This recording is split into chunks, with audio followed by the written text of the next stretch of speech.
निवेदन करूंगा हमारे लोकप्रिय पार्टी के अध्यक्ष चौधरी उदयभान जी, जिन्होंने इनके अध्यक्ष बनते ही पार्टी में एक नई ऊर्जा डाली है। मैं उनसे निवेदन करूंगा वो आए और अपने विचार रखें। उदयभान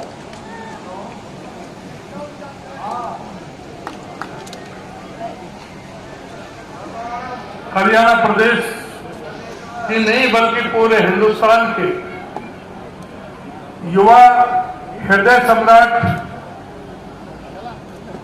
प्रदेश के बहुत ही जनप्रिय लोकप्रिय नेता, राज्यसभा के सदस्य परम आदरणीय भाई दीपेंद्र सिंह हुड्डा जी हमारे बीच में उपस्थित, रोहतक से विधायक आदरणीय श्री भारत भूषण बत्रा जी, कलानौर से विधायक बहन शकुंतला खट्टर जी, पूर्व विधायक श्री प्रहलाद सिंह गिलाखेड़ा जी, आपके हर समय सुख दुख के साथी मेरे बड़े भाई, जिनके साथ मुझे 3 टर्म विधायक में रहने का मौका मिला, आदरणीय चौधरी आनंद सिंह दागी जी, अजीज बलराम, जिन्होंने बहुत ही आज ये शानदार मेहनत करके जो कार्यक्रम जिसमें प्रमुख भूमिका रही है, आदरणीय प्रोफेसर बलविंदर सिंह जी, राकेश गर्ग जी, बहन निर्मला राठी जी, भाई जयदीप धनखड़ जी, संदीप तंवर जी, भाई बलराज बल्ले, पंडित राज बहादुर जी, मंच पर बैठे हुए मेरे अन्य सम्मानित सभी नेतागण, सरपंच साहब, पूर्व सरपंच साहिबान, सभी ब्लॉक समिति, जिला परिषद और नगर पालिका के सभी सदस्यगण और साथ के शानदार कार्यालय के उद्घाटन के अवसर पर आए हुए मेरे सभी सम्मानित बुजुर्गों, सभी नौजवान साथियों, सभी मेरी माताएं, बहनों, बच्चों, मैं सबसे पहले प्रणाम करना चाहता हूं उस महल की पवित्र भूमि को, जिसको न्याय का प्रतीक कहा गया है। पंचायत प्रणाली में महल चौबीसी का एक प्रमुख स्थान है।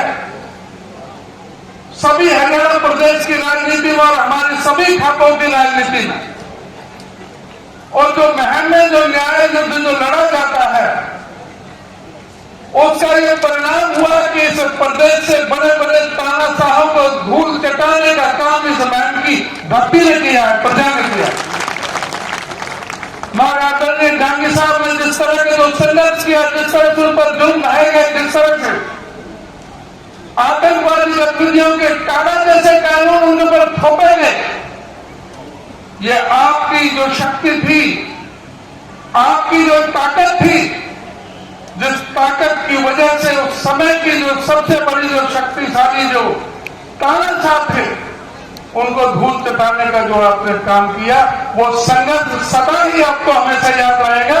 और वो संघर्ष ही आज तक श्री आनंद सिंह दागी की जो कांग्रेस पार्टी में जो प्रतिष्ठा है, जो उनका जो पार्टी के प्रति समर्पण है, जो पार्टी के प्रति जो उनकी निष्ठा है, जो कार्य है, वो इस बात का सबूत है। जिस तरह से ईमानदारी से उन्होंने राजनीति की, उनको मैंने विधानसभा में गरजते हुए देखा है।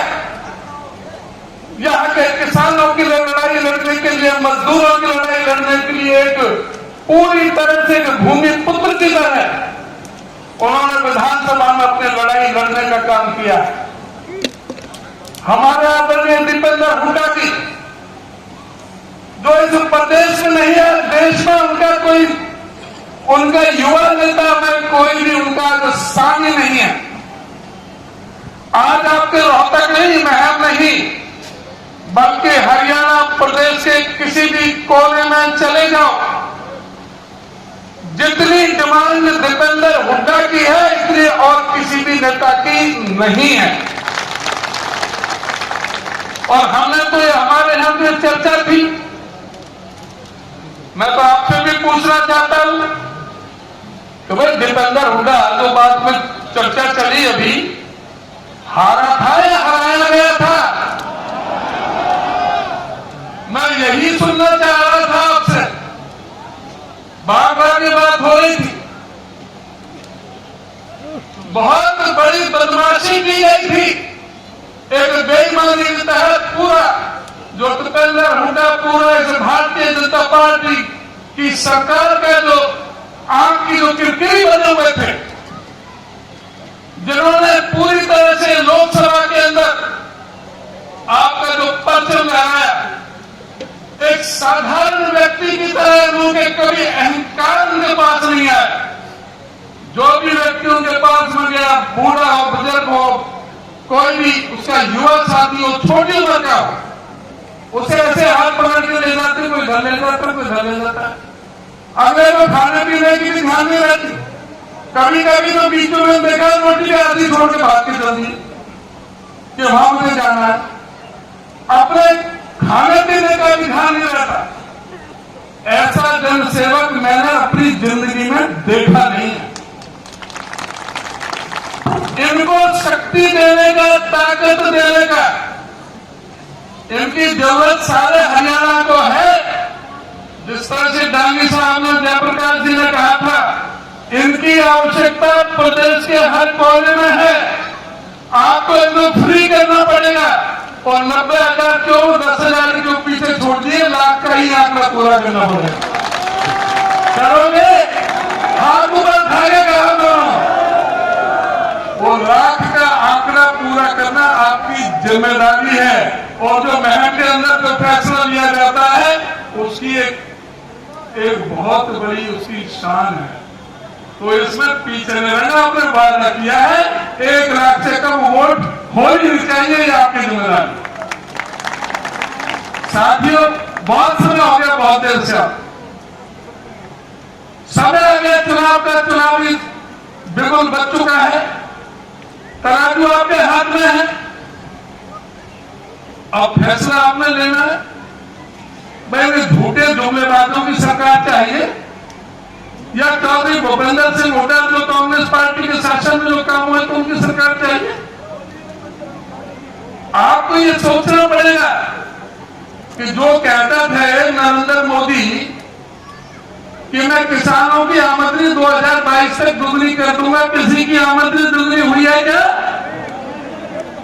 जो नरेंद्र मोदी कहते थे कि 100 दिन के अंदर महंगाई को कम कर दूंगा, 100 दिन के अंदर काला धन आ जाएगा, हर एक हिस्से में 15-15 लाख आ जाएंगे।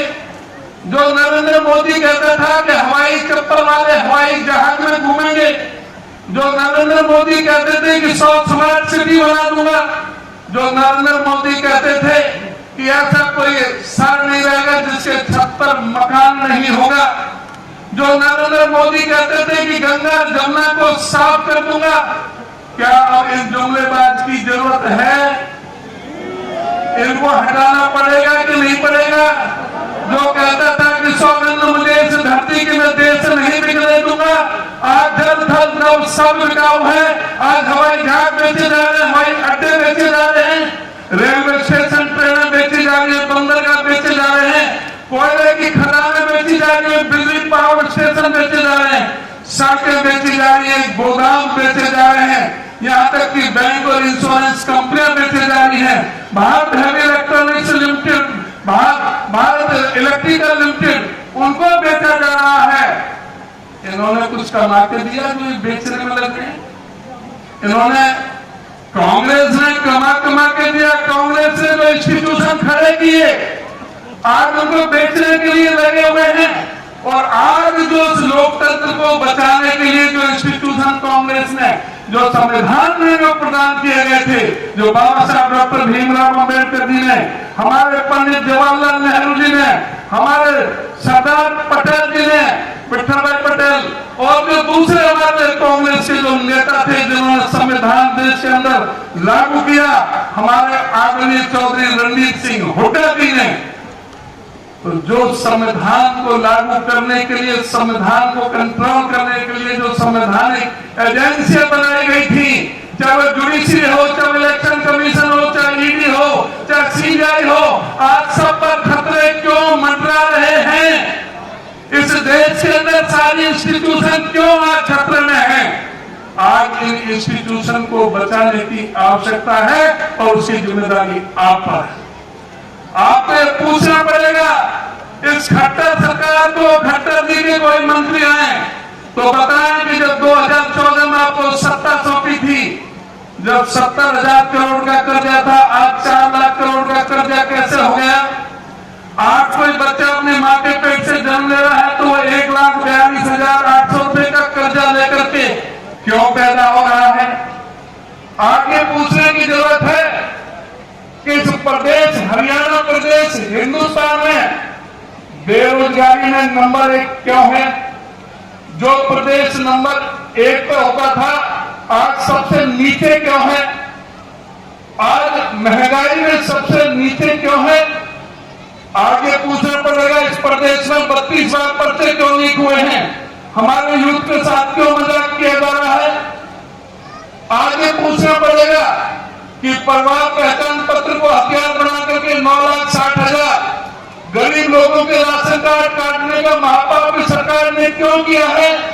आज सरकार से पूछने की जरूरत है कि बुजुर्गों के 5.25 लाख लोगों के बुजुर्गों की पेंशन काटने का महापाप इस सरकार ने क्यों किया है? आप पूछना पड़ेगा कि 4,800 स्कूल क्यों मर्ज किए गए हैं, 498 स्कूल क्यों बंद कर दिए गए हैं, स्कूल बंद करे जा रहे हैं, अध्यापक भरे नहीं जा रहे, आज भी फिर भी 25,192 पद क्यों खाली पड़े हैं? आज 20,879 पद पुलिस में क्यों खाली पड़े हैं? आज 1,83,000 पद खाली पड़े हैं। हमारे बच्चों को रोजगार क्यों नहीं दिया जा रहा? आज पूछना पड़ेगा कि कर्जा तुमने बना दिया, लेकिन अब बताओ कि ये आपको पैसा गया कहां?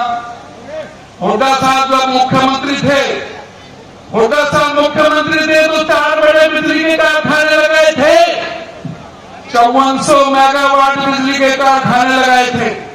हुड्डा साहब जब मुख्यमंत्री थे तो दिल्ली से बल्लभगढ़ तक और दिल्ली से गुड़गांव तक और दिल्ली से बहादुरगढ़ तक मेट्रो लाइन बिछाई गई थी। जब हुड्डा जी मुख्यमंत्री थे आपकी 6 रेलवे लाइन, आपको तो पता है जब महमासी और 6 रेलवे लाइन मनोहर हुड्डा साहब ने, दीपेंद्र हुड्डा जी ने करवाए थे। सबसे बड़ा नाम दीपेंद्र हुड्डा जी का रहा। यहाँ पर एम्स का सेंटर जो है यहाँ पर करवाया गया था झज्जर में, 16 यूनिवर्सिटियां खोली गई थी, सभी जिलों में मेडिकल कॉलेज खोले गए थे। इन्होंने काम नहीं किए और प्रदेश को कर्ज में डाल दिया। तो ये सरकार रहनी चाहिए कि जानी चाहिए? इस सरकार को बदलना चाहिए कि नहीं बदलना चाहिए? इस सरकार को खाट फेंकने के लिए एकजुट होना चाहिए कि नहीं होना चाहिए? तो मैं आपसे बस यही अनुरोध और प्रार्थना करने के लिए आया हूं, महल की धरती पर, और आपसे विश्वास लेकर के जा रहा हूं। आप जो है, आपका एक जो है यहाँ का जो रोहतक जिले का आपने इस प्रदेश में नेतृत्व देना है, आपको एकजुट होकर के सारी की सारी सीटें निकालनी है। मैं धन्यवाद करना चाहूंगा डांगी साहब का। मैंने देखा है कि जिस कर्मठता के साथ में मेरे साथ उन्होंने कहा, मैंने उनके कर्म को देखा है। तो मैं अजीज बलराम को भी कहना चाहूंगा कि अपने पिताजी की साख को किसी तरह से कोई दाग नहीं लगने देना। इन्होंने जिस कर्मठता से, ईमानदारी से, निष्ठा से पार्टी के समर्पित सिपाही की तरह जिस तरह से महम का एक रिकॉर्ड नौकरी देने में, रोजगार देने में आपने बनाया है, उसी तरह से उस रिकॉर्ड को कायम रखते हुए जनता की सेवा करने के लिए आपको अपने पिताश्री से प्रेरणा लेकर के उसके मुताबिक जनता की सेवा करनी है। आपका भविष्य उज्ज्वल है, आपका तरक्की जो उज्ज्वल है, आप बहुत आगे जाओगे, मेरा आशीर्वाद है। आपका बहुत